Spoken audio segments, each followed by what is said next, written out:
महाभारत युद्ध खत्म होने के बाद जब श्री कृष्ण गांधारी के पास आते हैं तब उनके बीच के वार्तालाप का आज मैं वर्णन करने जा रही। पुत्र वियोग में तड़पती गांधारी जब कृष्ण को श्राप देने चली तब कृष्ण गांधारी से कहते हैं, माता मैं शोक मोह पीड़ा सबसे परे हूँ।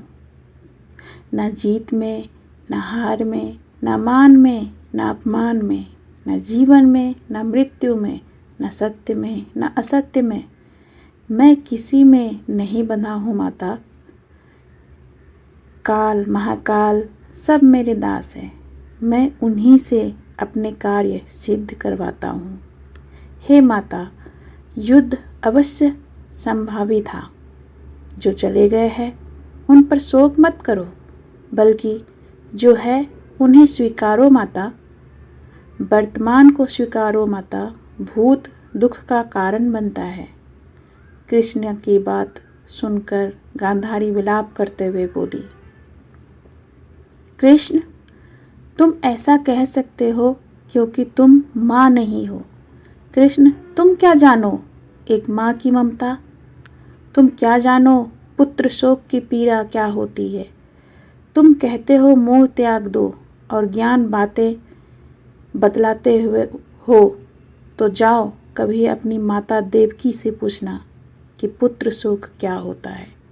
पूछना देवकी से कि कैसा लगता है जब कंस उसके कलेजे के टुकड़े की हत्या कर देता था।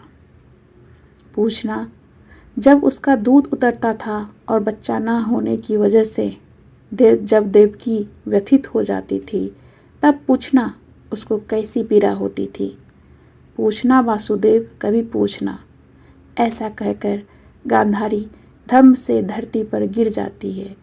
फिर कृष्ण गांधारी को संभालते हुए उनकी आँखों से निकल रही अश्रुधारा को पोंछते हैं। गांधारी फिर रोते हुए रूंधे रूंधे कंठ से कहती है कि कृष्ण तुम्हारी माता ने तो 6 पुत्रों को खोया है, परंतु मैं अपने 100 पुत्रों को खो चुकी हूँ। कृष्ण गांधारी को पुनः समझाते हुए कहते हैं, परंतु माता कौरवों ने वही मार्ग चुना जिसमें उनका पतन निश्चित था।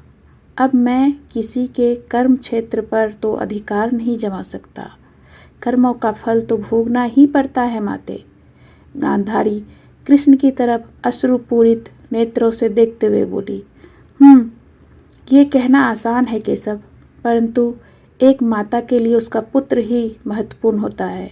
वह लायक है या नालायक, इसका माँ की ममता पर कोई प्रभाव नहीं पड़ता।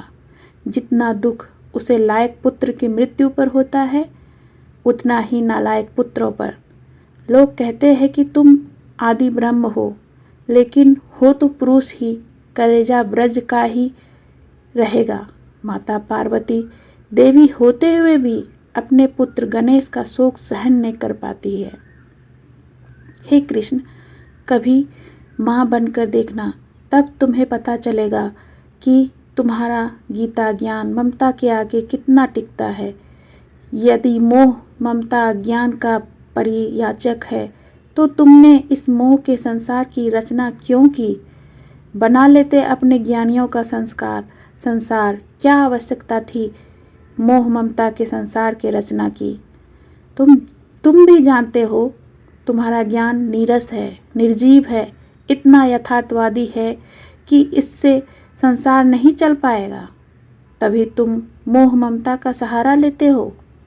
तभी वहाँ सभी पांडव आ जाते हैं, जिन्हें कृष्ण इशारे से बाहर जाने का संकेत देते हैं, मगर युधिष्ठिर संकेत को नहीं समझ पाते हैं और गांधारी के पास आकर क्षमा मांगते हुए कहते हैं, बड़ी माँ, हम दोषी है आपके, हम अपराधी है आपके, हो सके तो माता हमें क्षमा कर दो। युधिष्ठिर की वाणी को सुनकर गांधारी क्रोध में भर जाती है।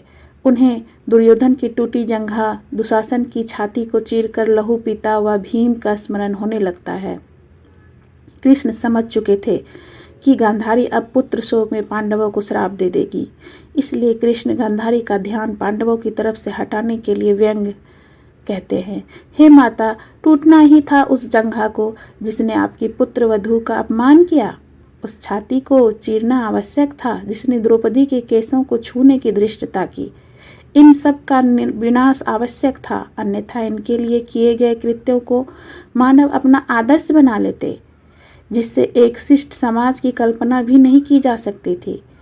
हे माता, जिन पर आप शोक कर रही हैं वो शोक के योग्य नहीं है। कृष्ण के कहे वाक्यों को सुनकर गांधारी क्रोध से तपने लगती है और कठोर वाणी में कहती है, हे यादव, हे माधव, मैं शिव भक्तिनी गांधारी अपने पतिव्रत धर्म से एकत्रित किए गए पुण्य शक्ति से तुम्हें शाप देती हूँ। जिस तरह से कुरुवंश का विनाश हुआ उसी तरह से पूरे यदुवंश का भी विनाश हो जाए। जब गांधारी ने ऐसा कहा तो कृष्ण बोले, हे माता, यह शाप आपने मुझे नहीं स्वयं को दिया है। आप अभी अपने 100 पुत्रों का पूर्ण शोक मनाई भी नहीं थी कि आपने अपने एक और पुत्र को श्राप दे दिया। हे माता, क्या आप मेरा सब देख पाएंगी? माते, मुझे आपका शाप स्वीकार है, क्योंकि ना तो मेरी मृत्यु होती है और ना ही जन्म, ना ही मेरा इस शरीर से कोई प्रेम है। माते, आपका इस शरीर से प्रेम है और आपने शाप देकर स्वयं को फिर से दुखी सागर में डुबो दिया। कृष्ण की यह बात सुनकर गांधारी को अपने किए पर पश्चाताप हुआ और बोली, हे गोविंद, कुरुवंश को नहीं बचा पाए मगर यदुवंश को ही बचा लो। मैं तुमसे भिक्षा मांगती हूँ। हे माधव, अब मैं अपने और पुत्रों के सब को नहीं देखना चाहती।